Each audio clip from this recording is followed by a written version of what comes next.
Muy buenas tardes, queridos hermanos y hermanas en Cristo. Estamos en Voz de Vida, es la hora de evangelizar y como es costumbre, lo haremos con nuestra oración inicial. En el nombre del Padre, del Hijo y del Espíritu Santo. Amén. Ven Espíritu Santo, llena los corazones de tus fieles y enciende en ellos el fuego de tu amor. Envía tu Espíritu y serán creadas todas las cosas y renovarás la faz de la tierra.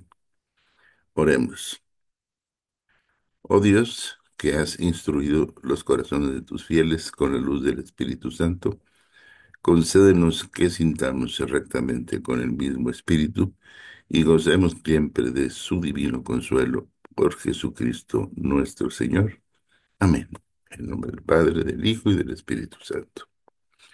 Bien, estamos pues en nuestra edición de Voz de Vida el día de hoy que continuaremos con nuestra reflexión en esta carta encíclica de Su Santidad el Papa Francisco, Dilexit Nos.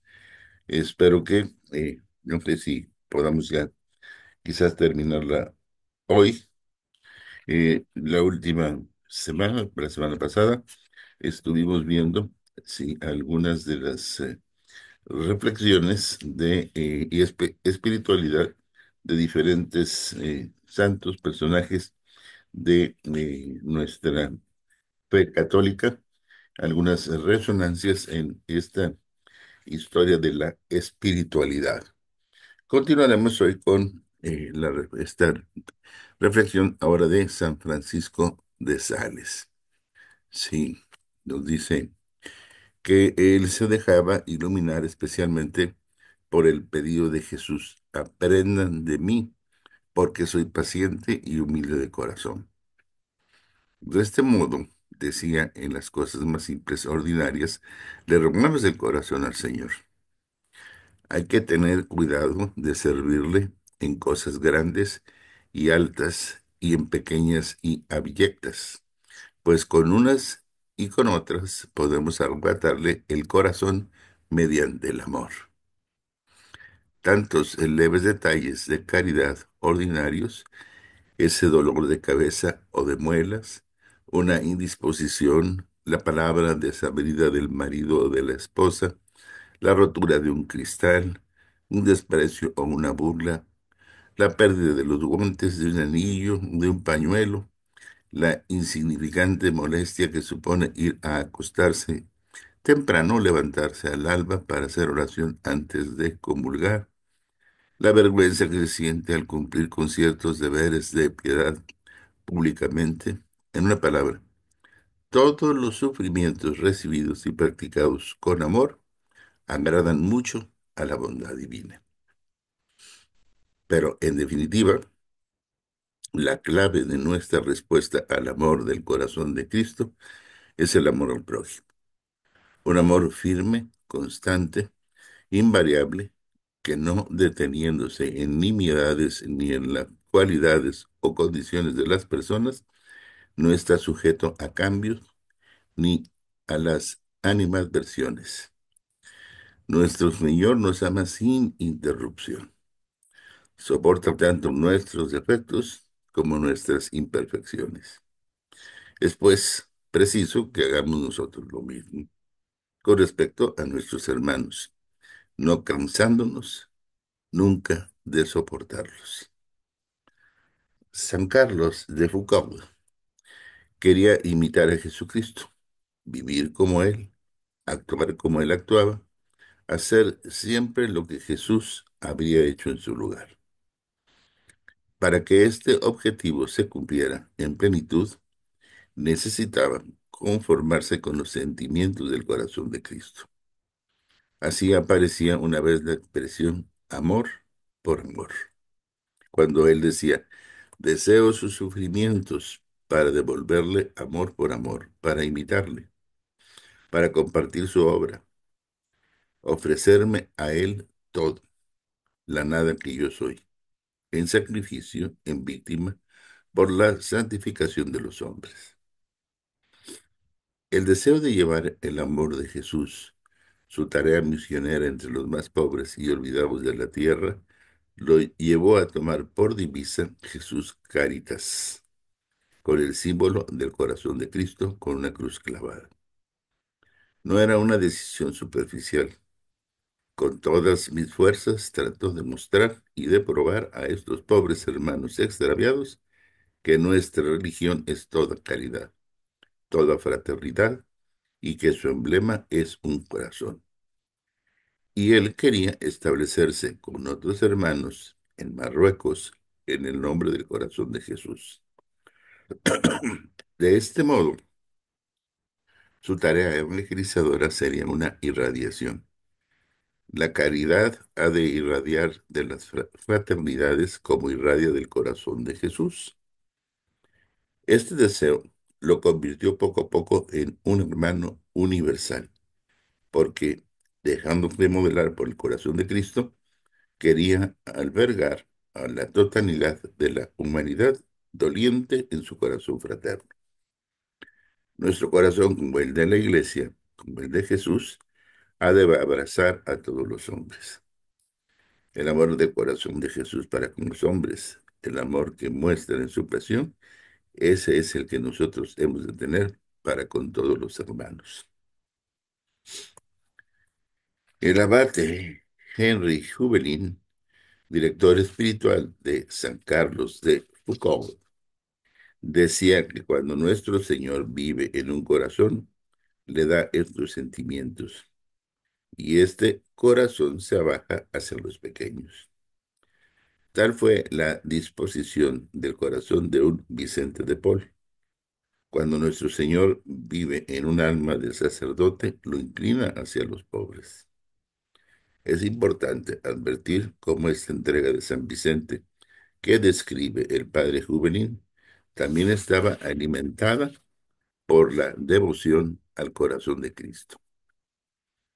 Vicente exhortaba a tomar del corazón de nuestro Señor algunas palabras de consuelo para el pobre enfermo.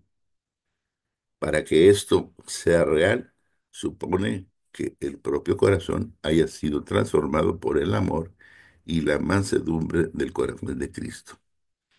Y San Vicente repetía mucho esta convicción en sus sermones y consejos, hasta el punto de convertirse en un aspecto destacable de las constituciones de su congregación. Todos pondrán también su empeño en aprender esta lección que nos enseñó Jesucristo. Aprenden de mí, que soy manso y humilde de corazón, teniendo en cuenta que, según él mismo lo dice, con la mansedumbre se posee la tierra, porque con la práctica de esta virtud se ganan los corazones de los hombres para convertirlos a Dios, lo cual no pueden conseguir los que se portan con el prójimo de una manera dura y áspera. Bien, todo lo dicho nos permite comprender, a la luz de la palabra de Dios, cuál es el sentido que debemos de dar a la reparación que se ofrece al corazón de Cristo, que es lo que realmente el Señor espera que reparemos con la ayuda de su gracia. Se ha discutido mucho al respecto, pero San Juan Pablo II ha ofrecido una respuesta clave para orientarnos a los cristianos de hoy hacia un espíritu de reparación en mayor sintonía con el Evangelio. Vamos a ver el sentido social de la reparación al corazón de Cristo. San Juan Pablo II explicó que, entregándonos junto al corazón de Cristo sobre las ruinas acumuladas por el odio y la violencia, se podrá construir la tan deseada civilización del amor al reino del corazón de Cristo. Esto ciertamente implica que seamos capaces de unir el amor filial hacia Dios con el amor al prójimo. Pues bien, esta es la verdadera reparación pedida por el corazón del Salvador. Junto con Cristo, sobre la ruina que nosotros dejamos en este mundo con nuestro pecado, se nos llama a construir una nueva civilización del amor. Eso es reparar como lo espera de nosotros el corazón de Cristo. En medio del desastre que ha dejado el mal, el corazón de Cristo ha querido necesitar nuestra colaboración para reconstruir el bien y la belleza. Es cierto que todo pecado daña a la iglesia y a la sociedad, por lo que se puede atribuir a cada pecado el carácter de pecado social. Aunque esto vale sobre todo para algunos pecados que constituyen por su mismo objeto una agresión directa contra el prójimo. San Juan Pablo II explicaba que la repetición de estos pecados contra los demás muchas veces termina consolidando una estructura de pecado que llega a afectar el desarrollo de los pueblos.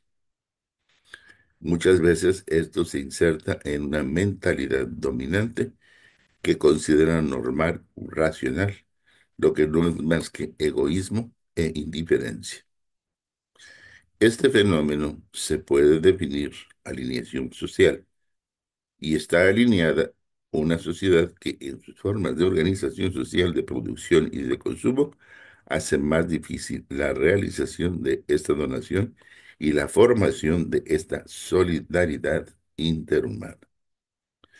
No es solo una norma moral la que nos mueve a resistir ante estas estructuras sociales alienadas y propiciar un dinamismo social que restaure y construya el bien, sino que es la misma conversión del corazón la que supone y que impone la obligación de reparar estas estructuras.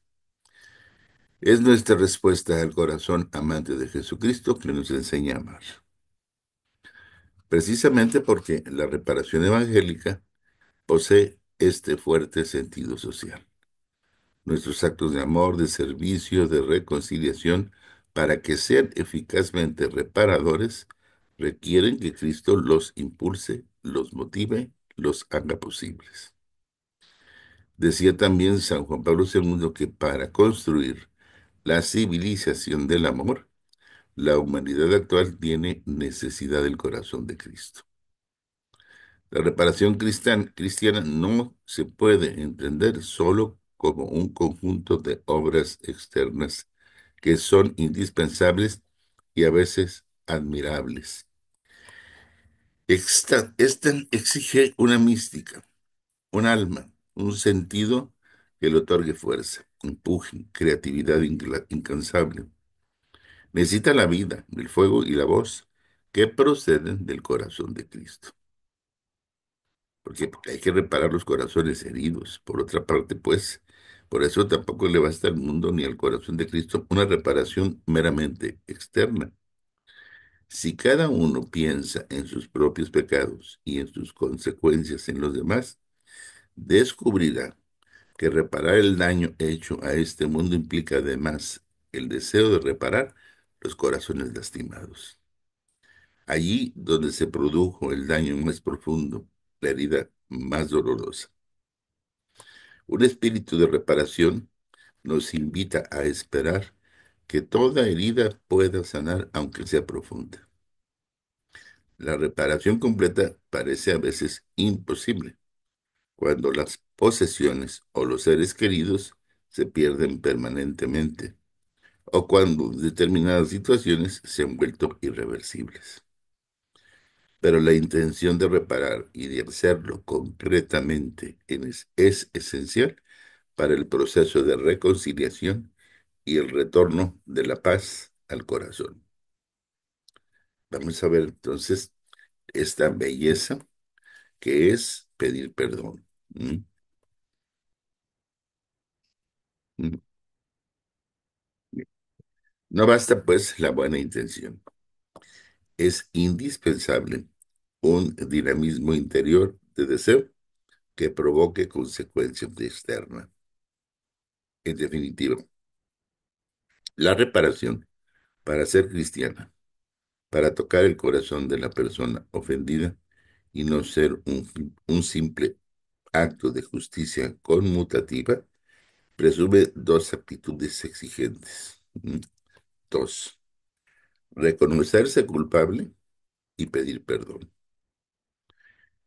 Es de este reconocimiento honesto del daño causado al hermano y del sentimiento profundo y sincero de que el amor ha sido herido, que nace el deseo entonces de reparar.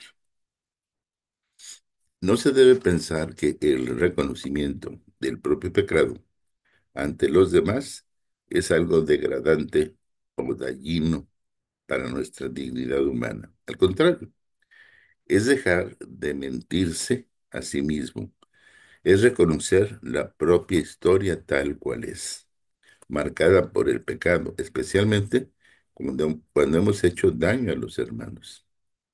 Acusarse a sí mismo es parte de la sabiduría humana. Esto le gusta al Señor, porque el Señor recibe el corazón contrito, siempre. Parte de este espíritu de reparación es el hábito, pues, de pedir perdón a los hermanos, que hace presente una enorme nobleza en medio de nuestra fragilidad. Pedir perdón es un modo de sanar las relaciones porque reabre el diálogo y demuestra el deseo de restablecer el vínculo en la caridad fraterna. Toca el corazón del hermano, lo consuela y le inspira la aceptación del perdón solicitado. Así, si lo irreparable no puede repararse del todo, el amor siempre puede renacer, haciendo soportable la herida. Un corazón capaz de compungirse puede crecer en la fraternidad y la solidaridad, porque quien no llora retrocede, envejece por dentro. Sí, mientras que quien alcanza una oración más sencilla e íntima, hecha de adoración y conmoción ante Dios, madura. Se liga menos a sí mismo y más a Cristo, y se hace pobre de espíritu. De ese modo se siente más cercano a los pobres, los predilectos de Dios. Por consiguiente, brota un auténtico espíritu de reparación, ya que, ya que quien se compunge de corazón se siente más hermano de todos los pecadores del mundo. Se siente más hermano sin un atisbo de superioridad o de aspereza de juicio, sino siempre con el deseo de amar y reparar. Esta solidaridad que genera la compunción al mismo tiempo hace posible la reconciliación. Entonces, la persona que es capaz de compungirse, en vez de enfadarse o escandalizarse por el mal que cometen los hermanos, llora por sus pecados. No se escandaliza. Se realiza entonces una especie de vuelco, donde la tendencia natural a ser indulgentes consigo mismo e inflexibles con los demás se invierte y por gracia de Dios uno se vuelve severo consigo mismo y misericordioso con los demás. ¿Mm? Hay otro modo complementario de entender la reparación que nos permite colocarla en una relación aún más directa con el corazón de Cristo, sin excluir de esa reparación el compromiso concreto con los hermanos del cual hemos hablado ya. En otro contexto, sí, se ha afirmado que Dios de algún modo quiso limitarse a sí mismo y muchas cosas que nosotros consideramos males, peligros o fuentes de sufrimiento, en realidad son partes de los dolores de parto que nos estimulan a colaborar con el Creador. Nuestra cooperación puede permitir que el poder y el amor de Dios se difundan en nuestras vidas y en el mundo. Y el rechazo o la indiferencia pueden impedirlo. Algunas expresiones bíblicas lo manifiestan metafóricamente, como cuando el Señor reclama, si quieres volver, Israel, vuélvete a mí. O cuando dice frente a los rechazos de su pueblo, mi corazón se subleva contra mí y se enciende toda mi ternura, dice el profeta Oseas. Aunque no sea posible hablar de un nuevo sentimiento del Cristo glorioso, el misterio pascual de Cristo y todo lo que Cristo es y todo lo que hizo y padeció por los hombres participa de la eternidad divina y domina así todos los tiempos, y en ellos se mantiene permanentemente presente. De ese modo, podemos decir que él mismo ha aceptado limitar la gloria expansiva de su resurrección, contener la difusión de su inmenso y ardiente amor, para que, para dejar lugar a nuestra libre cooperación en su corazón. Esto es tan real que nuestro rechazo lo detiene en ese impulso donativo, así como nuestra confianza y la ofrenda de nosotros mismos abre un espacio, ofrece un canal libre de obstáculos al derramamiento de su amor. Nuestro rechazo o nuestra indiferencia limitan los efectos de su amor y la fecundidad de su amor en nosotros. Si Él no encuentra en mí confianza y apertura, su amor se ve privado, porque Él mismo así lo ha pedido. Se ve privado entonces de su prolongación en mi vida, que es única e irrepetible, y en el mundo donde Él me llama a hacerlo presente. Esto no proviene de una fragilidad suya, sino de su infinita libertad, de su paradójico poder y de la perfección de su amor por cada uno de nosotros. Cuando la omnipotencia de Dios se muestra en esa debilidad de nuestra libertad, solo la fe puede descubrirla. De hecho, Santa Margarita María narró que en una de las manifestaciones de Cristo, Él le habló de su corazón apasionado, apasionado de amor por nosotros, que no pudiendo ya contener en sí mismo las llamas de su caridad ardiente, le es preciso comunicarlas, puesto que el Señor, que todo lo puede en su divina libertad, ha querido necesitar de nosotros. La reparación se entiende como liberar los obstáculos que ponemos a la expansión de amor, del amor de Cristo en el mundo, con nuestras faltas de confianza, gratitud y entrega. Para reflexionar mejor sobre este misterio, nos ayuda nuevamente la luminosa espiritualidad de Santa Teresa del Niño Jesús. Ella sabía que algunas personas habían desarrollado una forma extrema de reparación, con la buena voluntad de entregarse por los demás, que consistía en ofrecerse como una especie de pararrayos, de manera que la justicia divina se realizara. Pensaba en las almas que se ofrecen como víctimas a la justicia de Dios para desviar y atraer sobre sí mismas los castigos reservados a los culpables. Pero por más admirable que esa ofrenda pudiera parecer, a ella no le convencía demasiado. Yo estaba lejos de sentirme inclinada a hacerlo, decía. Esta insistencia en la justicia divina finalmente inducía a pensar que el sacrificio de Cristo era incompleto o parcialmente eficaz, o que su misericordia no era suficientemente intensa.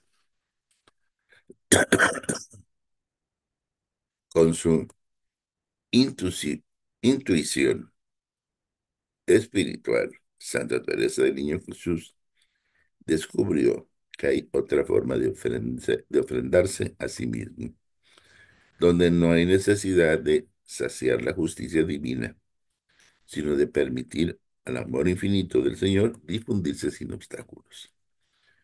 Oh Dios mío, decía, tu amor despreciado tendrá que quedarse encerrado en tu corazón. Creo que si encontraras almas que se ofreciesen como víctimas de holocausto a tu amor, las consumirías rápidamente. Creo que te sentirías feliz si no tuvieses que reprimir las oleadas de infinita ternura que hay en ti. No hay nada que agregar al único sacrificio redentor de Cristo, pues es verdad que el rechazo de nuestra libertad no le permite al corazón de Cristo dilatar en este mundo sus oleadas de infinita ternura. Y eso es así porque el mismo Señor quiere respetar esta posibilidad. Eso, más que la justicia divina, es lo que inquietaba el corazón de Santa Teresa del Niño Jesús, ya que para ella la justicia solo se comprende a la luz del amor. Vimos que ella adoraba todas las perfecciones divinas a través de la misericordia y así las veía transfiguradas, radiantes de amor. Decía, incluso la justicia, y quizá esta más aún que todas las demás, me parece revestida de amor. Así nace su acto de ofrenda, no a la justicia divina, sino al amor misericordioso. Me ofrezco como víctima de holocausto a tu amor misericordioso y te suplico que me consumas sin cesar, haciendo que se desborden sobre mi alma las olas de ternura infinita que se encierran en ti y que de esa manera llegue a ser mártir de tu amor, Dios mío. Es importante advertir, pues, que no se trata solo de permitir que el corazón de Cristo extienda la belleza de su amor en el propio corazón a través de una confianza total, sino también que a través de la propia vida llegue a los demás y transforme al mundo. En el corazón de la iglesia, mi madre, yo seré el amor. Así mi sueño se verá hecho realidad. Son dos aspectos que están inseparablemente unidos.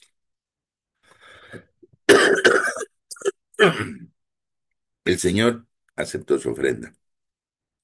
Vemos que tiempo después ella misma expresó un intenso amor por los demás y sostuvo que procedía del corazón de Cristo, que se prolongaba a través de ella.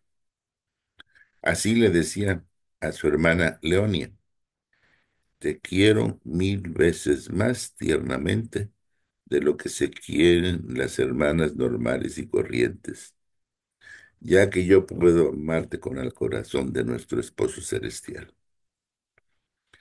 Un tiempo después dijo a Maurice Bellier, cómo me gustaría hacerle comprender la ternura del corazón de Jesús y lo que Él espera de usted.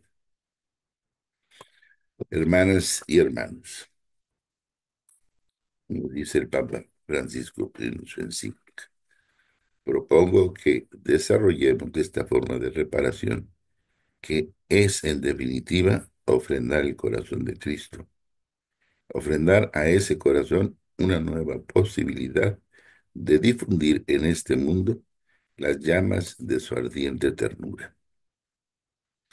Si es verdad que la reparación implica el deseo de compensar las injurias de algún modo inferidas al amor increado, si fue desdeñado por el olvido o ultrajado con la ofensa, el camino más adecuado es que nuestro amor regale al Señor una posibilidad de expandirse por aquellas veces en que esto le fue rechazado o negado.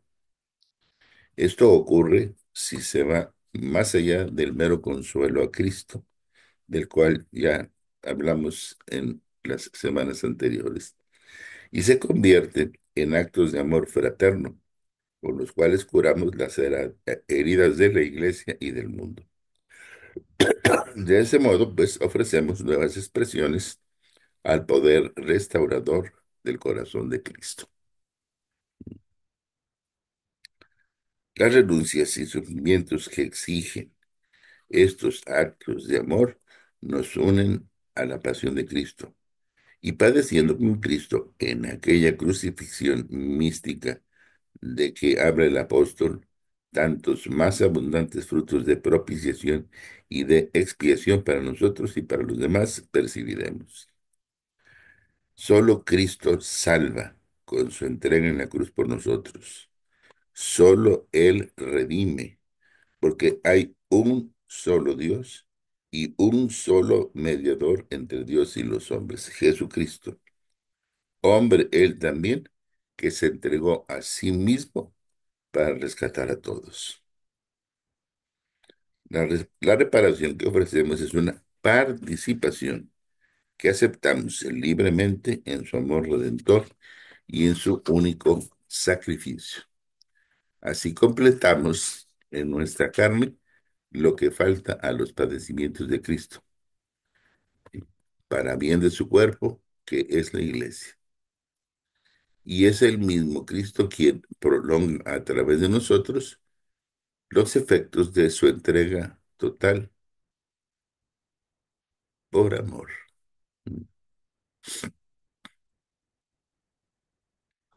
Muchas veces, muchas veces los sufrimientos tienen que ver con el propio ego herido, pero es precisamente la humildad del corazón de Cristo la que nos indica el camino del alojamiento. Dios ha querido llegar a nosotros anonadándose, empequeñiéndose. Sí. Ya lo enseñaba el Antiguo Testamento a través de distintas metáforas que muestran a un Dios que entra en las pequeñeces de la historia y se deja rechazar por su pueblo. Su amor se entremezcla en la vida cotidiana del pueblo amado y se vuelve mendigo de una respuesta, como pidiendo permiso para mostrar su gloria. Por otra parte, quizá una sola vez el Señor Jesús nos ha llamado con sus palabras al propio corazón y ha puesto de relieve este único rasgo: mansedumbre y humildad. Como si quisiera decir que solo por este camino quiere conquistar al hombre. Cuando Cristo dijo, aprendan de mí que soy paciente y humilde de corazón, nos indicó que para expresarse necesita nuestra pequeñez, nuestro abajamiento.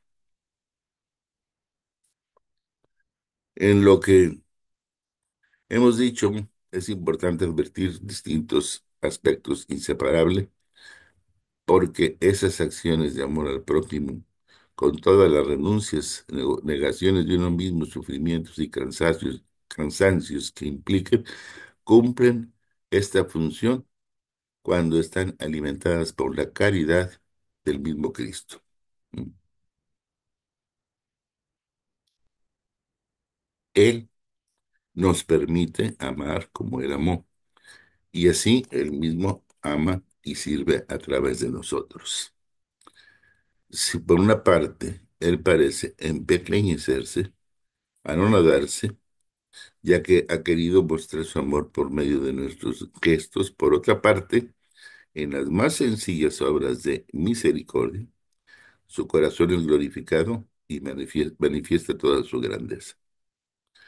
Un corazón humano que hace espacio al amor de Cristo a través de la confianza total y le permite expandirse con la propia y en la propia vida, con su fuego, se vuelve capaz de amar a los demás como Cristo, haciéndose pequeño y cercano a todos.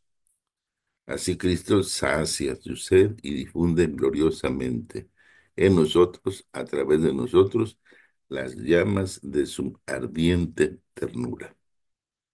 Advirtamos la hermosa armonía que hay en todo esto. Finalmente, para comprender esta devoción en toda su riqueza, es necesario agregar, retomando lo que hemos dicho sobre su dimensión trinitaria, que la reparación de Cristo como ser humano se ofrece al Padre por obra del Espíritu Santo en nosotros.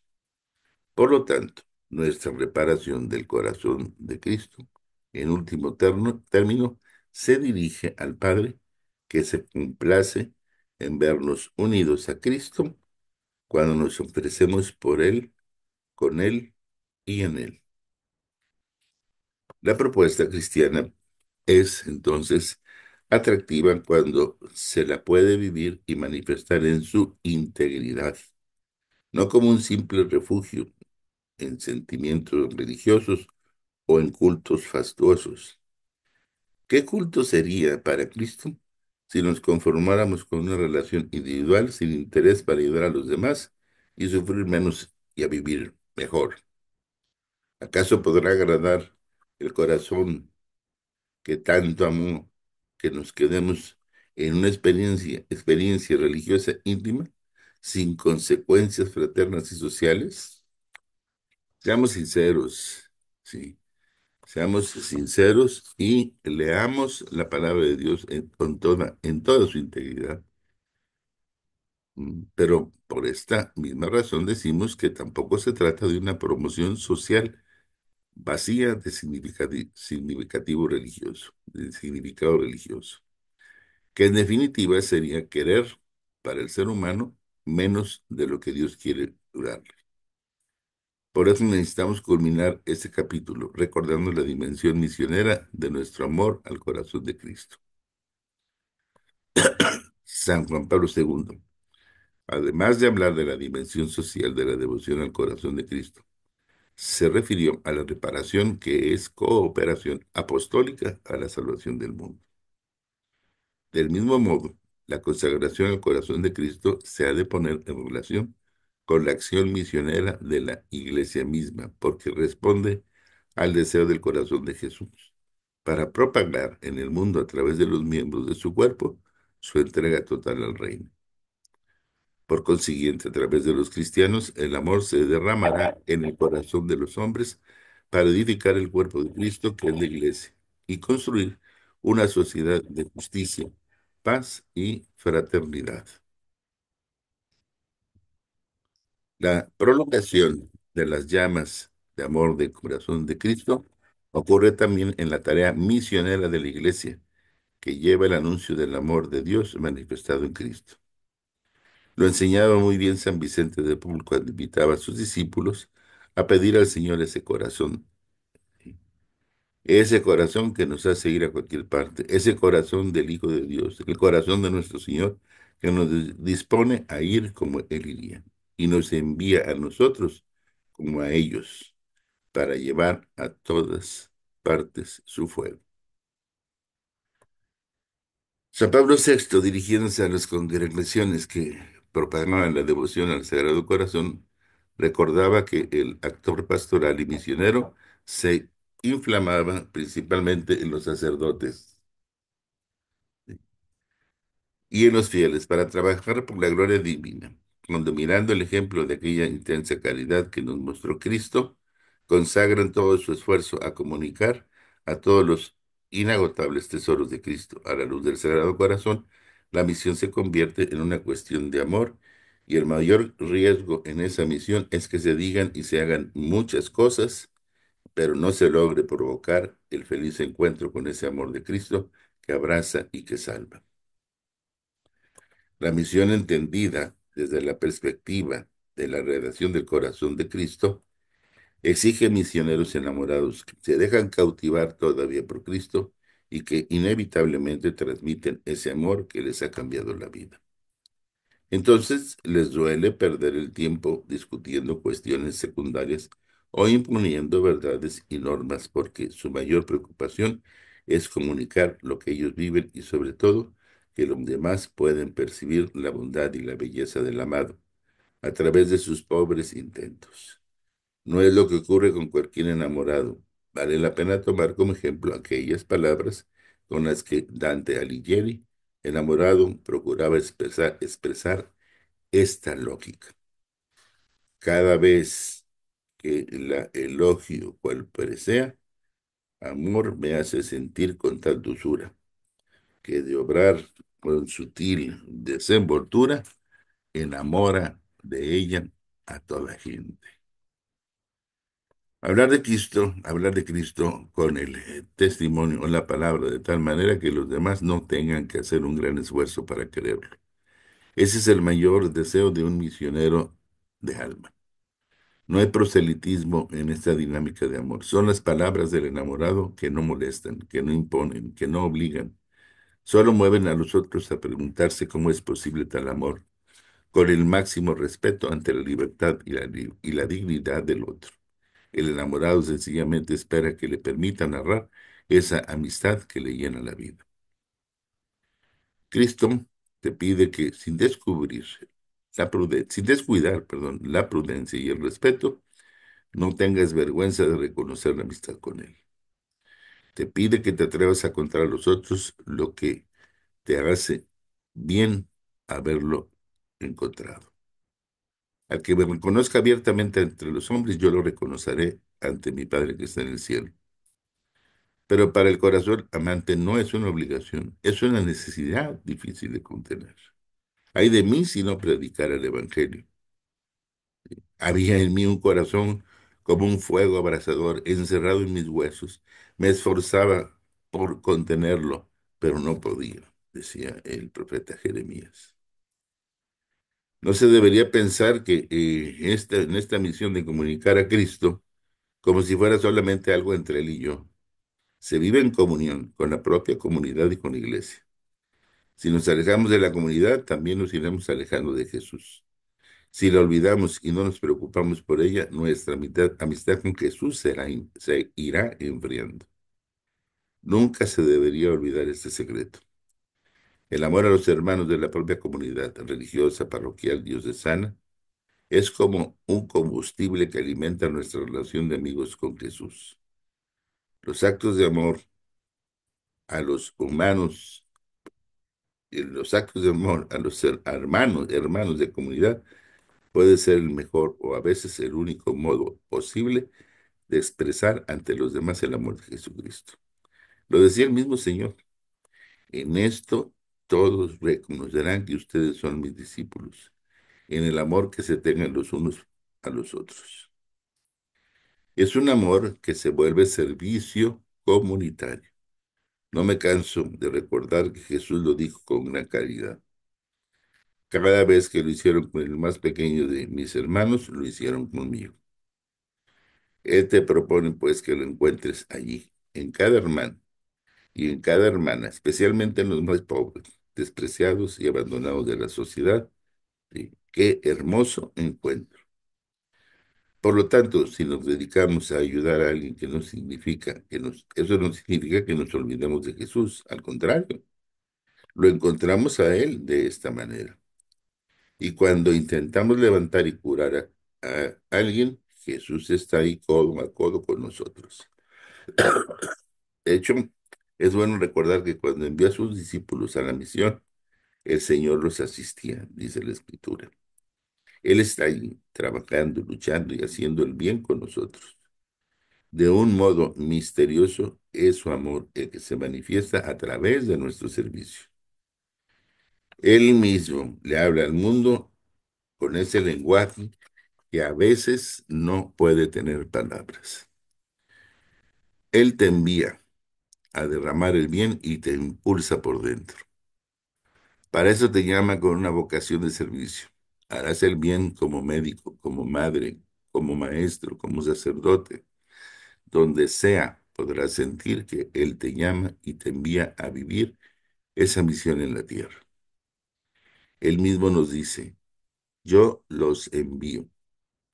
Esto es parte de la amistad con Él. Por eso, para que esa amistad madure, hace falta que te dejes enviar por Él a cumplir una misión en este mundo, con confianza, con generosidad, con libertad, sin miedos.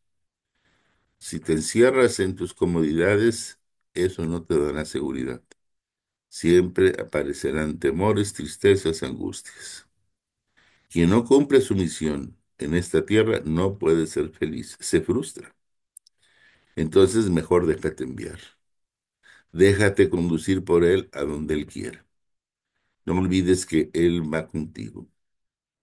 No es que te lanza al abismo y te deja abandonado a tus propias fuerzas. Él te impulsa y va contigo. Él lo prometió y lo cumple.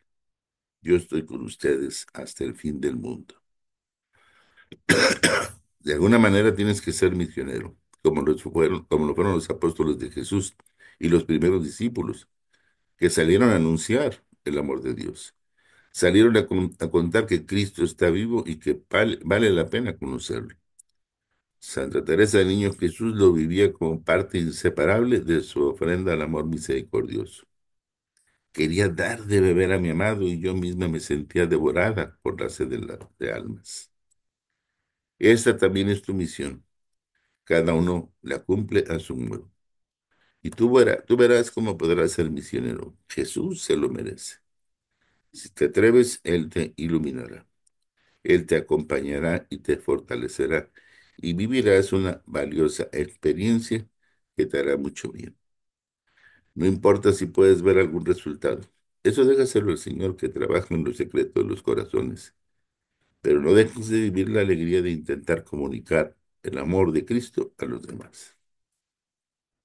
En conclusión, lo expresado en esta encíclica nos permite pues descubrir que lo escrito en otras encíclicas sociales como Laudato Si o Fratelli Tutti no es ajeno a nuestro encuentro con el amor de Jesucristo, ya que bebiendo de ese amor nos volvemos capaces de tejer lazos fraternos, de reconocer la dignidad de cada ser humano y de cuidar juntos nuestra casa común.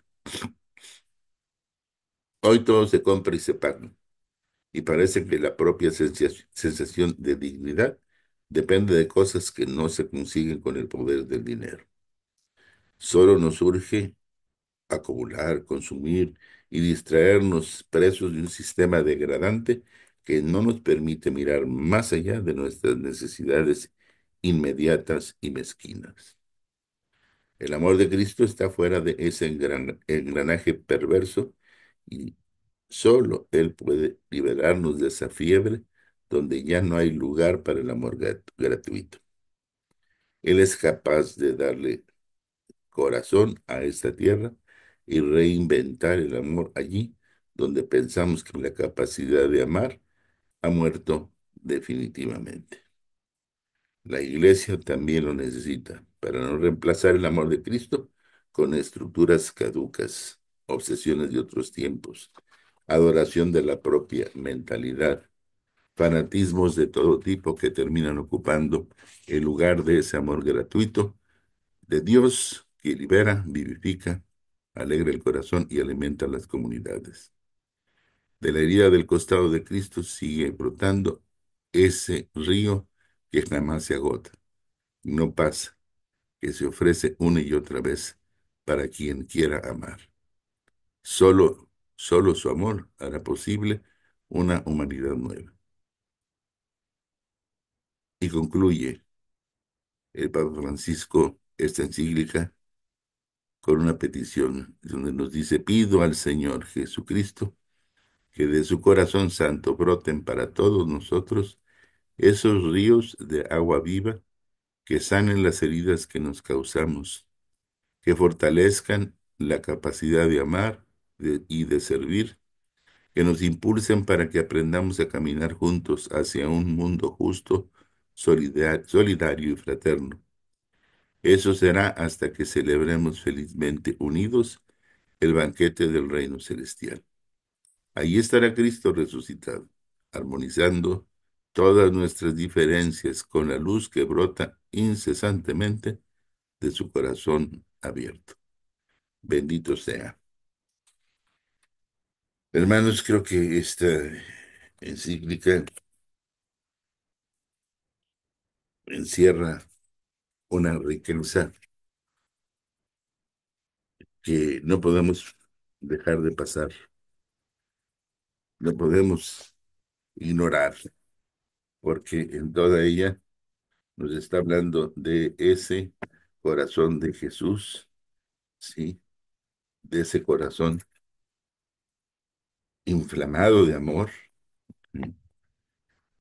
Que derrama constantemente sobre nosotros. No podemos dejar y de que no nos mueva a poder compartir con los demás este mensaje de amor de Cristo. Estoy seguro, estoy seguro que si abres tu corazón vas a experimentar ese amor de Cristo, porque entiendo que es imposible transmitir algo que tú no has vivido, que tú no has experimentado, que tú no has sentido. Pero si te dejas abrazar por Cristo, si de veras abres tu corazón, te digo, a esa experiencia, te aseguro que vas a experimentar ese amor y después va a ser inevitable que lo quieras retener porque brota, sale de tu boca, de tu mente, de tu corazón y no puede uno dejar de hablar. Si las piedras, si nosotros callamos, las piedras hablarían, dice la escritura también. No puedo dejar de hablar de lo que he visto y oído, decían así los apóstoles. Así es que yo también te lo digo, una vez que experimentes ese amor, hay que seguirlo transmitiendo. Muchas gracias por su preferencia el día de hoy. Espero que nos veamos y nos escuchemos la próxima semana a través de nuestra aplicación de Virgen de Guadalupe Radio, del 1380 AM de Radio San Antonio, o las redes sociales de Facebook y YouTube. Dios les bendice y hasta la próxima.